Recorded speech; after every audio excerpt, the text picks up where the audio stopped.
It's Thursday, October 13. In the headlines, effective Thursday, the prices of all categories of fuel will increase. Regionally, St. Lucia moves to keep its nurses. And in sports, world champions Shelly-Ann Fraser-Pryce or Sharika Jackson could be the 2022 World Athletics Female Athlete of the Year.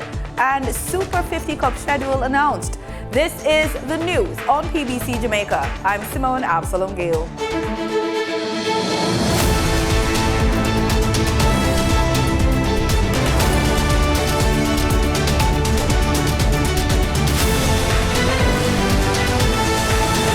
Prime Minister Andrew Holness says there is no political interference in selecting beneficiaries of the National Housing Trust, the NHT. But it has to be done orderly.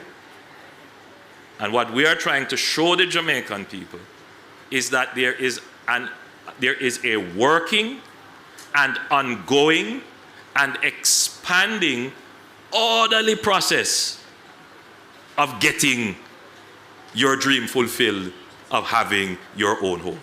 Mr. Holness insists that the NHT process is transparent. I have given clear directives to the political directorate that no one should ever seek to interfere or try to exercise any influence on how persons, beneficiaries are selected for the houses that come on the market. It is purely an exercise that is transparent and can easily be interrogated. If you have the points, you meet certain criteria, you will get the house. He was speaking at a handing over ceremony on Wednesday for 30 units in Phase 1 of the Roseneath Park development in Old Harbour, St. Catherine. Now the units are 7,331.8 square feet, and the lot sizes range from 3,500 square feet to 6,660 square feet. The units in Phase 1 are being sold for $12.5 million. Now, $12.5 million I would consider to be very reasonable. The NHT has acquired 140 detached two-bedroom units in the development. 70 will be delivered under Phase 1 of the project. The government will be seeking to amend legislation to adjust the time for adverse possession of state-owned lands, which are not Crown lands. Prime Minister Andrew Holness addressed the matter in Parliament this week. We have more in this report. Adverse possession, known as squatters' rights, is a doctrine under which a person in possession of land owned by someone else may acquire a valid title to it. The provision of the law for adverse possession is an important provision in the law. We're not seeking to take that out. But for state-owned land, which is not Crown land, which is treated the same as private land, given the imperatives that we face, we need to increase the protection of state-owned land to the extent that Crown lands are protected. The Prime Minister is suggesting that state-owned lands must be protected from adverse possession for at least 60 years. As it stands now, state-owned lands are protected by a 12-year minimum. So too are private lands. And so we're going to be taking our legal advice. It will be a matter that would have to be publicly debated. I'd have to get a sense as to where the public is. But we would want to do this very quickly. We would have to do it very quickly. Otherwise, we could end up limiting our development potential if we allow our lands to just be arbitrarily taken and used without a process. Adverse possession requires the adverse possessor to occupy the land for a specific period of time without being disturbed. President of the Crown Council of Ethiopia, Prince Ermias Saleh Selassie, is in Jamaica as a special guest as we celebrate National Heritage Week. Prince Ermias Saleh Selassie is the grandson of the Emperor Haile Selassie. Minister of Culture, Entertainment and Sport, Olivia Grange, welcomed the Prince as she addressed members of Parliament this week. He is chairman of the Ethiopian Crown Council and grandson of His Imperial Majesty. And his wife will be accompanying him. His wife, Princess Wazira Saba Kebede. So we are welcoming in Heritage Week a Black Prince. We had the honor of welcoming earlier this year the British Prince. Minister Grange says Prince Ermias' schedule includes 3 special arranged meetings with members of the Rastafari community across the island. So we look forward to his stay among us as we celebrate the significant element of our heritage which the world has adopted. Whether by the proliferation of locks within the global fashion and dress industry with the colors, or the promotion of the red, green, and gold, or the embrace of the uniting reggae anthem of One Love. But we have impacted the world through the Rastafari religion. The first meeting will take place at Pitford Nyabingi Center in Montego Bay, St. James on Saturday, October 15, between 11 a.m. and 1 p.m., when the Rastafari Coral Gardens Benevolent Society will host the Prince at a reasoning. On Sunday, October 16, the Prince will attend communion service at the Holy Trinity Ethiopian Orthodox Church at Maxfield Avenue in St. Andrew, after which he will meet members of the Orthodox community. Then, on Tuesday, October 18, the Prince will tour the Trenchtown Culture Yard in St. Andrew and meet with members of the Rastafari community. The Minister of Culture says Jamaica's heritage and traditions lives on, and as a people we must pause and reflect on those who fought for the freedom we now enjoy. We are reminded that among the tenets that propelled our ancestors to sustain their resistance and rebellion in the thrust for freedom was the determination that none should be left behind. Every act of resistance or rebellion sought to ensure freedom for all. From Kojo to Taki, to Kwao to Samshap. And forgive me for singling out the right excellent Nanny of the Maroons, national heroine, to all the named and unnamed freedom fighters of the ages. Every effort was about freedom for us all. Heritage Week is being celebrated under the theme Reigniting Greatness Through Our Heritage. The first National Identification System NIDS Enrollment Center has been completed and is expected to be handed over this week. That's the word from Minister without Portfolio in the Office of the Prime Minister, Floyd Green. He made the announcement during a post-cabinet press briefing held at the Office of the Prime Minister. It has been completed. It's at the Central Sorting Office in Kingston. And again, coming from the partnership, the post office at the Central Sorting Office now has a brand new customer service hall. Minister Green, who has responsibility for NIDS, also informed that contractors are already procured for 4 additional enrollment centers throughout Kingston and St. Andrew. Just to update on our regulations, because some of the things that are necessary for us to get our pilot up and running are some of the legal framework. So we have completed our regulations, which we have sent to the AG's chambers, and we have gotten a response. And now we're in the process of finalizing those regulations based on the advice from the Attorney General's chambers. We will send that back to the AG's chambers. Then we will publish the regulations. I have committed to share the regulations publicly before we table them in the House, and we will ask people to give some feedback. A NIDS pre-enrollment software is also expected to be completed by the end of October to nearly November.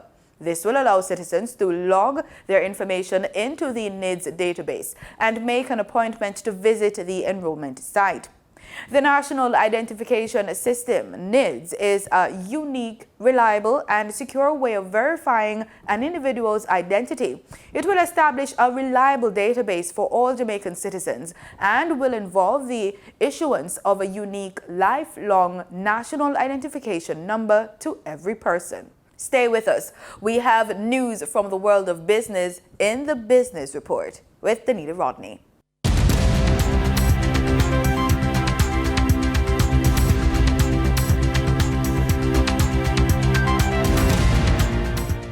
Motorists should see an increase at the pumps in the prices of gasoline and diesel effective Thursday, October 6.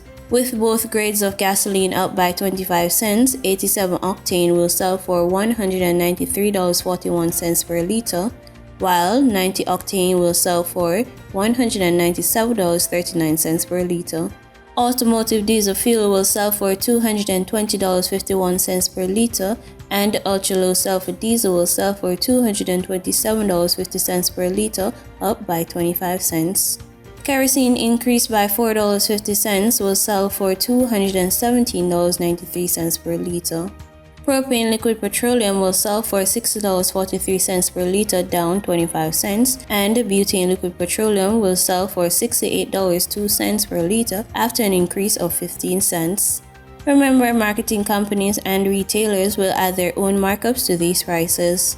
The National Insurance Fund, NIF, saw a double-digit growth in the fiscal year ended March 2021. In an update provided by the Ministry of Labor and Social Security, reports are that as at March 31, 2022, the net asset value of the fund was over $100 billion, representing year-over-year growth of 14.13%. Now for your market updates. In foreign exchange trading for Wednesday, October 5, the US dollar sold for an average of $153.60. The Canadian dollar ended trading at $112.77. The pound sterling traded for $169.56. And the euro sold for an average of $153.90. In GSE trading, the GSE index declined by 4,260 points. The junior market index declined by 22 points. The combined market index declined by 4,180 points. And the all Jamaican composite index declined by 4,899 points. Overall market activity resulted from trading in 109 stocks, of which 35 advanced, 56 declined, and 18 traded firm. Stocks advanced for 138 Student Living Jamaica Limited, 138 Student Living Jamaica Limited Variable Preference, and Access Financial Services Limited. Stocks declined for 1834 Investments Limited, Barita Investments Limited, and Blue Power Group Limited. Trading firm were Cargo Handlers Limited, Community and Workers of Jamaica CCU Deferred Share, and Epley Limited 7.75% preference shares.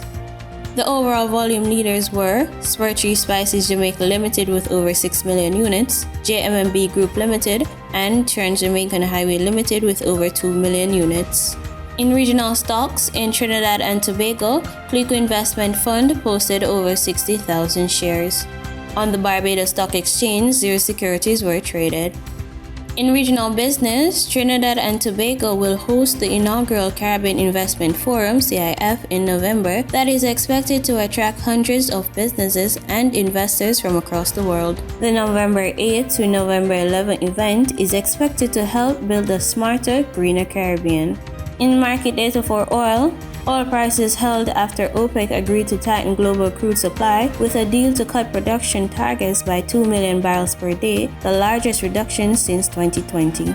Brent crude futures edged down 16 cents to $93.21 per barrel, while West Texas Intermediate crude lost 14 cents to $87.62.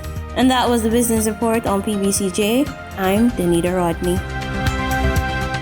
In regional news, we start with the Bahamas. The country's prime minister gave his first address to the nation Tuesday evening. Among the announcements was a much anticipated increase in minimum wage. The nation's leader also defended his government's decision to increase the cost of electricity while announcing relief efforts he says will propel the country forward. Italia Hall has that story. The country's new minimum wage will be $260 a week. It's been a long-awaited promise by the Progressive Liberal Party. Minimum wage now moving to $260 a week, both in the public and private sectors. The last time minimum wage was raised in the country was back in 2015. Will the increase help? Yes, it will. It was long awaited, long overdue, and the extra money every week will make a difference. The PM admits the minimum wage increase will not eliminate the hardship of trying to make ends meet for many, but insists it's a step closer to a livable wage. As for the hike in fuel costs at BPL, well, the PM says BPL is working to minimize the impact and says the increases are short-term. With solar microgrids in the Family Islands already operating in several locations and expanding to benefit 17,000 Family Islanders, and the launch of a 60-megawatt solar farm in New Providence in the next year means that approximately 25 to 30% of the island's electricity needs will come from solar. The nation's leader also announcing that 38 items have been added to price control, including diapers, chicken, and eggs. And then there were his comments on crime. Our police now have new leadership, new resources, and new initiatives targeting gangs and guns. We have created a collaborative, multi-agency approach to interrupting the cycles of violence that are tearing up our streets and communities. And as for the healthcare sector, the PM says the government will break ground by the end of this year for a new $200 million hospital. In St. Lucia, Health Minister Moses Jean-Baptiste has expressed that the health ministry is trying its best to hold on to the nurses within the sector. The minister expresses that he's aware of the threat posed by the United States and UK markets, who look to this region for experienced healthcare workers. The global demand for nurses is increasing, prompting professionals from across the region to migrate in search of better opportunities. Health Minister Moses Jean-Baptiste acknowledged many St. Lucian nurses are choosing to migrate and work within the profession abroad. He says the ministry is aware that they cannot compete with international job markets. However, the plan is to train more nurses and improve on working conditions. We know that we can never compete with the United States or with England and so on, but we need to do better in terms of the contractual arrangements for nurses. We are trying our very best to work with the South Louis Community College to see how we can provide assistance to nurses who want to be trained or to students who want to become nurses. Additionally, we need very urgently, and we have started that process, to work on the working arrangements for nurses currently. One key issue is many nurses at health institutions possess short-term contracts from 6 months to 1 year. This, he says, needs to be addressed. In a number of our institutions, there are nurses who are working, we came in to find nurses who are working 6-month contracts, 1-year contracts, and so on, and we are working with the institutions, but not only the institutions, but we're working to see what arrangements can be put in place so that our nurses have better working conditions. Some of the working arrangements are really not, the contractual arrangements are really not the best. Jean-Baptiste disclosed a report has been completed to assess the health sector. He said the ministry will prepare an official statement which will be brought before cabinet. Subsequently, ministry officials plans to meet with nurses to ensure the new arrangements are better. We are awaiting a report which will go to the cabinet of ministers, and then we are going to meet with the nurses and ensure that the arrangements are better. The health minister also urged young St. Lucians to take up the profession. In Barbados, Prime Minister Mia Mottley has called for open-minded discussions as the European Union and Caribbean countries attempt to cement closer working relationships.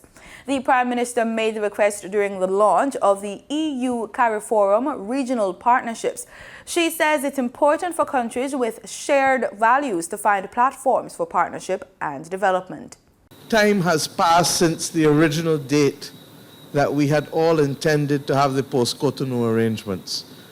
2020 seems like a long time away, especially since we know that in the 2.5 years since, too many millions of people have died from the pandemic, from war, and from climate.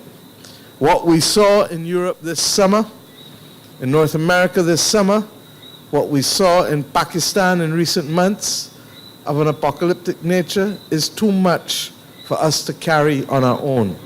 And if ever the world therefore needed solidarity, a good old Labour principle, working together, it is now. In Antigua, Prime Minister Gaston Brown says he would rather quit than enter a borrowing program with the IMF that forces his administration to fire public sector workers. They will force you, if you're an IMF program, to let go people. And I feel so strongly about this that, if we had to go into an IMF program and I'm forced to let go people, I'd rather go home. I prefer to go home than a single public servant to lose his or her job. The Prime Minister, who is also the Finance Minister, says he's philosophically opposed to doing anything to cause government workers to lose their jobs. He says after coming to power in 2014, he kept the same staff in the Prime Minister's office and the Finance Ministry. But guess what? They perform better under my leadership. In fact, one of them, Mrs. Razona Davis-Crump, she's now earmarked to become our new Financial Secretary, the first female Financial Secretary in the history of our country. I always give people the opportunity to perform, and I am opposed to doing anything for anybody, even a single person, to lose his or her job. In international news, the United Kingdom's economy looks set to go into recession as data shows it shrank by 0.3% in August.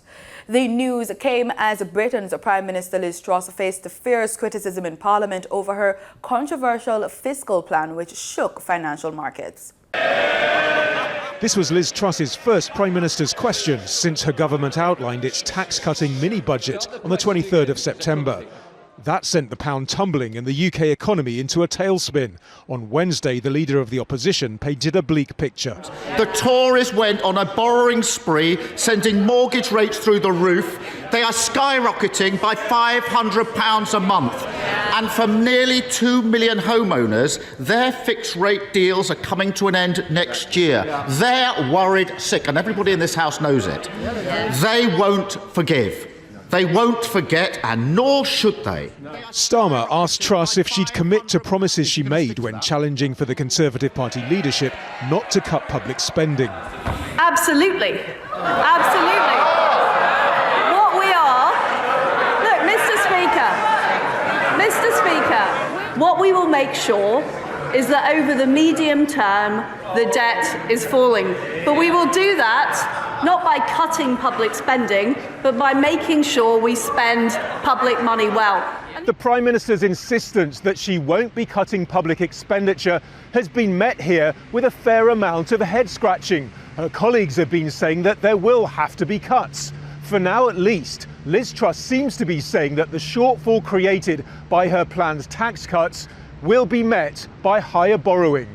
The Bank of England stressing Friday will mark the end of its intervention in the government bonds market. As interest rates rise, it's spent billions to protect pension funds. So there's still a degree of nervousness in the city. And the Conservative chair of Parliament's Treasury Select Committee now says Kwasi Kwarteng, the Chancellor of the Exchequer, will have to row back on tax cuts when he announces his full financial plans at the end of the month. What the government does next will impact millions of households, and its room for manoeuvre is shrinking. In sports, world champions Shelly-Ann Fraser-Pryce and Shericka Jackson have been nominated for the 2022 World Athletics Female Athlete of the Year award. Fraser-Pryce and Jackson are among 10 women nominated for the award. The other finalists are Shanae Miller-Uibo, Chase Ely, Faith Kipyegon, Sydney McLaughlin, Kimberly Garcia, Yaroslava Mushuk, and Yulimar Rojas. The World Athletics Council's vote will count for 50% of the result, while the World Athletics Family's votes and public votes will each count for 25% of the final result. Voting for the World Athletes of the Year closes on Monday, October 31. Trinidad and Tobago's Red Force will begin defense of their Super 50 Cup on October 31 at the Brian Lara Cricket Academy versus combined campuses and colleges. Here are the details for the schedule, which was released this week by Cricket West Indies. The West Indies Academy team and combined campuses and colleges will join the 6 regional franchise teams to contest the 2022 CG United Super 50 Cup, to be played in Antigua and Trinidad from the 29th of October to the 19th of November. According to Cricket West Indies, the 2022 edition of the region's preeminent 50-over white ball competition also marks the start of the countdown towards the 2023 ICC Cricket World Cup, and it's an opportunity for players across the West Indies to put for consideration and selection for the West Indies one-day international team. Trinidad and Tobago Red Force will defend their title and host Group A, featuring the Windward Islands Volcanoes, the Guyana Harpy Eagles, and the combined colleges and campuses. Zone B will feature hosts the Leeward Islands Hurricanes, Barbados Pride, Jamaica Scorpions, and the West Indies Academy. The opening match will be on Saturday, 29th October, and sees Group B host Leeward Islands Hurricanes facing the West Indies Academy. For the first time, the West Indies Academy will be featuring in the CG United Super 50 Cup, and the Academy players will have the development opportunity to play List A cricket against the best. West Indies head coach Phil Simmons says his team will use the official warm-up period to finalize their planning for the crucial qualifying stage of the ICC Men's T20 World Cup in Australia. The two-time world champions West Indies defeated United Arab Emirates on Monday at Junction Oval, but missed out on further preparations as the warm-up versus the Netherlands was called off without a ball being bowled at the Melbourne Cricket Ground. Coach Phil Simmons believes the pieces are coming together in the camp. The mood in camp has been very good. We played the 2 games up in the north, and we lost the 2 games, but at the same time, some of the things we're trying to put in place, they're starting to come in place, and the mood in camp has been excellent. Everybody's here now. Brooksy arrived a couple of days ago, and he's in good nick, so everybody's up for selection, everybody's raring to go. The coach and the team intend to take one game at a time, beginning with the qualifiers for the Super 12. I'm not looking at winning the World Cup yet. I'm looking at the first game, and the first game is against Scotland on the 17th, and that's where we focus now. When you finish with that one, you focus on the next one. So right now is about sharpening up and making sure that we're ready for the 17th and the start of our tournament. The bowling department seems to be clicking, but with only 3 batters getting to double figures against the UAE, work continues in the batting department. So good batsmen understand what we need to add to get to where we want to be, and they've been working hard. Today we had a good net session with everyone, and everyone's looking forward to playing the practice game tomorrow, getting in the middle and doing what's necessary for the team. Simmons was at the helm in 2016 when the Windies last won the World Cup, but the mission is different this time. Yeah, I think then it was about making sure that we continued showing the world that we are one of the top T20 teams in the world. This time I think it's even more so, because we haven't done really well in the last, let's say, 6 months in T20 since after the England series. So we need to, the pride in ourselves is what it's about. The pride in the fact that West Indies are one of the top T20 teams in the world, and we want to show that again. The first qualifier is against Scotland on Monday from 12 a.m. Eastern Caribbean Time. Wayne Cunningham, TTT Sport. And that's it for the news on PBCJ. I'm Simone Absalom Gale. Thanks for watching.